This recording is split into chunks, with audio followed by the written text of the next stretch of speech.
제가 1강에서 다소 길었습니다. 여러분들이 이 강의를 듣는 선생님들이 사상의학에 대해서 제가 문외한이라고 보고 많은 기초 개념을 설명하였기 때문에 더 길어졌는데, 실은 저는 암을 다루기 때문에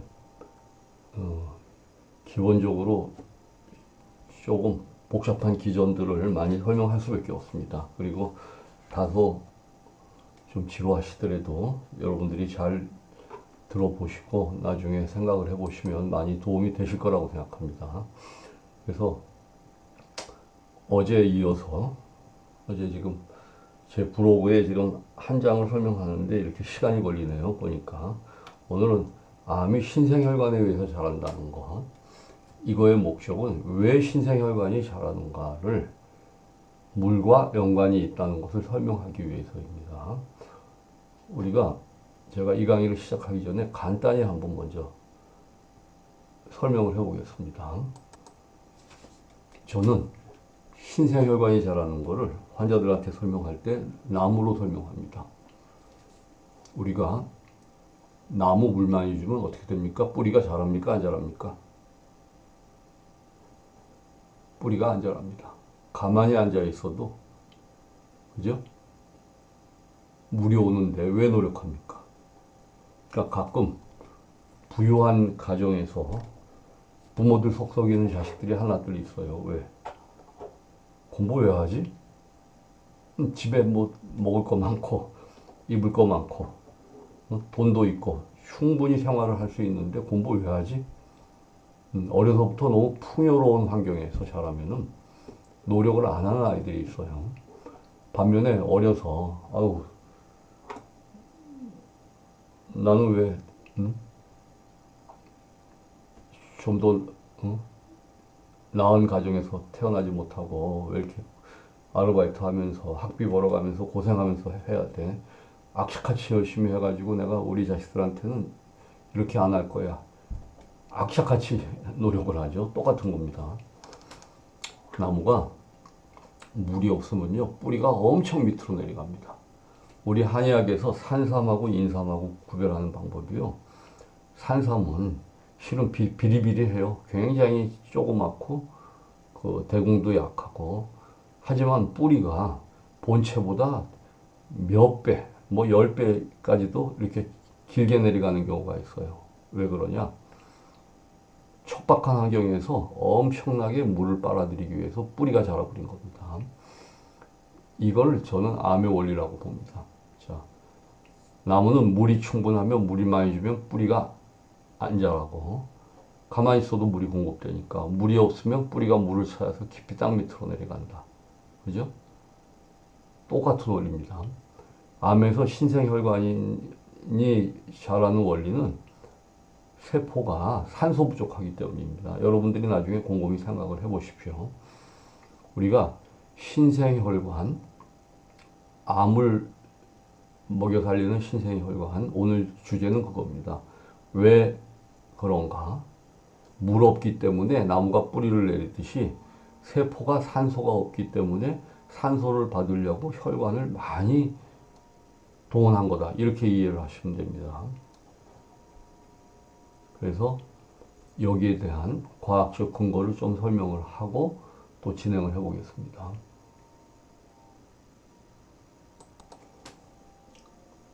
암에게 영양을 공급하는 것은 암세포 주위에 있는 신생혈관입니다.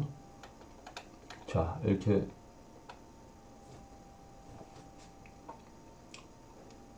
보시면은 암은 주위에 굉장히 많은 혈관이 있어서 암을 먹여 살려요. 그럼 우리가 한 예로 지금 간암은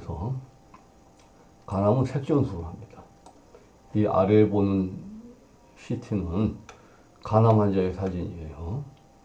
우리가 어떤 사람이 암이 있는지 없는지, 자, 이거를 알려면은 우리가 CT를 찍어보는데, 암이 있는 부분은 이렇게 지금 조용히 증가가 돼 있어요. 조영제가. 여기 담도에도 지금 조용히 증가가 돼 있네요. 담도에도. 그러면 간암에서는 이 아까 말하는 신생혈관, 혈관에다가 접착제하고 아드리아마이신이라는 약물을 써가지고 그 암을 못 자라게 영양 공급이 안 되게 막습니다. 그걸 우리가 색전술이라고 그래요.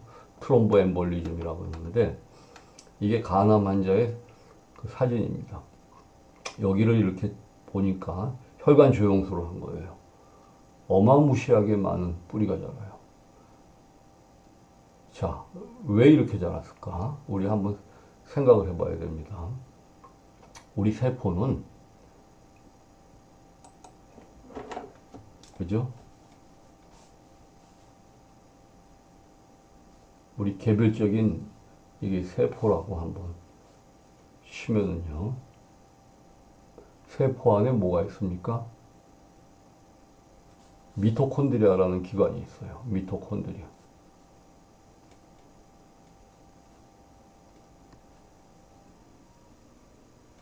학교 다닐 때 다 여러분들 배웠을 겁니다. 미토콘드리아. 이 복잡하게 생각할 필요 없습니다. 용광로입니다. 용광로. 우리가 먹는 장작을 불태워서 에너지를 내는 과학적으로는 ATP라고 그러죠. ATP를 내는 미토콘드리아입니다. 그래서 용광로라고 이해하시면 돼요. 용광로. 그러면 우리가 이 장작이 뭡니까? 우리가 먹는 글루코스. 당을 분해해서 집어넣어줘 가지고 당을 원소로 우리 몸 안에 필요한 에너지를 내는 게 바로 세포 내의 미토콘드리아예요. 근데 이거 불태우려면 가장 필요한 게 뭡니까? 결국은 산소입니다. 산소, O2. 근데 우리가 오늘날 자, 당과 산소 두 가지가 있어야 됩니다. 우리가 밥을 안 먹고 힘을 쓸 수도 없고 아무리 밥을 먹어도 숨을 안 쉬면 에너지가 나올 수가 없어요. 그래서 우리는 호흡과 더불어서 그죠? 식사를 잘 해야 됩니다. 음식을 잘 먹어야 되는데 여기서 두 가지 중요한 게 있어요. 우선 당은 아밀레이즈라는 심에 있는 효소에 의해서 글리코겐이 글루코스로 쪼개지는 겁니다. 그래서 우리가 밥을 먹을 때 열심히 씹지 않으면 이것이 글루코스로 쪼개지질 않아요. 그러면 나머지 분자들이 몸 안에서 지방을 형성합니다. 이게 뭉쳐져 갖고 리피드, 지방질로 변화버려요. 근데 실은 글리코겐이 글루코스로 쪼개져야만 일로 들어갈 수가 있는데 열심히 안 씹었기 때문에 쪼개지지 않으니까 세포 내에는 어떻게 돼요? 당이 별로 없어. 근데 혈중에는 당들이 많은 거예요. 혈중에는. 이 혈중의 당을 기본적으로 일로 끌고 가는 게 인슐린입니다. 그래서 우리는 뭐가 중요하냐? 오래 씹어가지고 적어도 전분류, 당을 많이 씹어가지고 이 피 속에 있는 당들이 지방으로 가지 않고 이 세포 내로 들어가게 하는 이게 필요합니다. 또 한 가지는 문제는 호흡입니다. 오늘날 음식이 풍부하기 때문에 우리가 당이 부족한 사람은 없어요. 오히려 남아서 문제예요. 근데 숨은 많이 다릅니다. 옛날에 제가 자라던 시대에는 우리 장작을 뗐고 어려서 국민학교 때는 풍로가 있었어요. 풍로가 있어가지고 풍로가 뭘 하는 거냐? 바람 불어넣어주는 거예요. 이렇게 손잡이가 있어가지고 불이 시원치 않으면 풍로로 해서 바람을 쐬면 산소가 들어가면서 불이 활활 탑니다. 그래서 우리 호흡이 자 우리가 당은 누구나 충족한데 숨을 쉬는 거는 사람마다 달라요. O2는 운동을 하면 우리 보통 사람은 40에서 60 정도로 호흡을 쉽니다. 평소에. 근데 운동을 하면 이 40에서 60이 80, 90으로까지 올라가요. 호흡 능력이. 근데 가만히 앉아가지고 컴퓨터 두드리고 생각에 몰두하고 고개를 숙이고 있으면은 2, 30으로 떨어져 버려요. 우리 몸의 폐 능력이. 그렇게 되면 어떻게 됩니까? 자, 스트레스 계속 받으면 사람이 운동을 안 하고 폐가 오그라들어 있는 상태이기 때문에 호흡이 20밖에 안 됩니다. 내 몸의 그 폐활량 능력에서 20만 쓰다 보면은 당은 100이 들어가고 있는데 호흡은 20밖에 안 들어가는 거예요. 그죠? 5배가 모자라는 거예요. 5배가. 그럼 몸에서 가장 산소가 부족한 곳에서부터 뭘 만들어요? 숨쉬기 위해서 신생혈관을 만들어 버려요. 나무가 물이 부족하니까 아까 제가 산삼하고 인삼 비교했죠. 물 열심히 준 나무들은 뿌리가 별로 안 자라는데 물을 안 준 나무들은 엄청 뿌리가 자라가지고 물을 먹으려고 그런다. 우리 정주영 씨가 아산만 막으면서 정주영 농법이라는 게 있어요. 맨 땅에다 벽시를 뿌렸어요. 맨 땅에다 벽시를 뿌리니까 벽시가 악착같이 땅 밑으로 기어내려간 거예요. 물을 찾아서 2m씩 기어내려가. 그 다음에 물을 대니까 태풍에도 넘어가지 않아요. 그 암의 원리는 물 안 마셔서예요. 결국은. 그래서 이러한 제가 주장하는 것이 과학적으로도 밝혀져 있습니다. 그래서 여러분들이 암은 신생혈관이 자라고 신생혈관이 자라는 원리는 과학적으로는 화학적 어떤 물질이 신생혈관을 자라게 한다. 제가 일전에 VEGF, 혈관 내피 성장인자라고 얘기했지만은 결국은 산소 부족입니다. 그래서 이 부분을 조금 더 여러분들 보완하기 위해서 자, 무수히 많은 혈관이 분포되어 있고 암에 영향을 공급하고 있죠. 그 신생혈관이 자라는 거를 지금 활발한 연구가 진행됐습니다. 신생혈관 왜 자라냐? VEGF에 의해서 자란다. VEGF는 뭐냐? Vascular Epithelial Endothelial Growth Factor. 혈관 내피 성장인자입니다. 우리 한국말로 하면. 이 부분이 연구가 되어서 암 치료의 1세대인 화학치료제에서 2세대 표적치료제로 연구가 진행되었어요. 최초의 아바스틴이라는 약이 나왔는데 대장암에 쓰는 약이에요. 신생혈관 억제제. 화학치료제처럼 부작용도 없고 아주 순한 약입니다. 우리가 암 환자 말고 안과 질환 중에 황반변성이라는 게 있어요.